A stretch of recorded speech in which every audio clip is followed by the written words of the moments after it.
નમસ્કાર મિત્રો, આજે એક બુકનો મુદ્દો છે તમારી સાથે શેર કરીશ. જે રેગ્યુલર વિડીયો જોવે છે એને ખબર છે કે પ્રેરણાનું ઝરણું અત્યારે હું વાંચી રહ્યો છું અને લગભગ પૂરું થવામાં છે. એમાં આપણે એક ઇંગ્લિશમાં કહેવત છે કે love is blind but lover is not blind. એના વિશે જે આવું બને છે એની પાછળનું કારણ આપણા અર્ધજાગ્રત મન અને જાગ્રત મન વચ્ચે જે નિર્ણયો લેવામાં કેવી ભૂલ થાય છે એના લીધે આવું અસંતુલન ભેગું ઉત્પન્ન થાય છે. એક વર્ગ એવો છે જેને આપણે એ નામ આપીશું કે એવું માને છે કે પ્રેમ આંધળો છે. એક બીજો વર્ગ છે જે એવું માને છે કે પ્રેમ આંધળો છે પરંતુ પ્રેમી આંધળો નથી. અને એક ત્રીજો વર્ગ છે કે આ બંને વસ્તુમાં એને કન્ફ્યુઝન છે.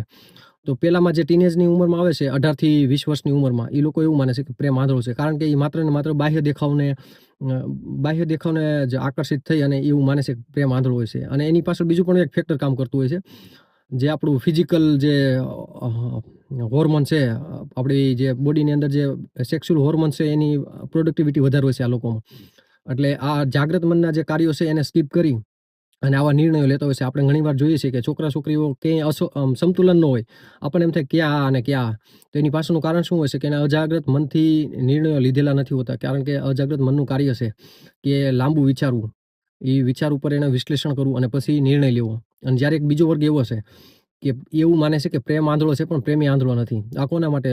તો આ લોકો મેચ્યોર લોકો છે એના માટે લાગુ પડે છે. સ્ત્રી અને પુરુષ બંને માટે.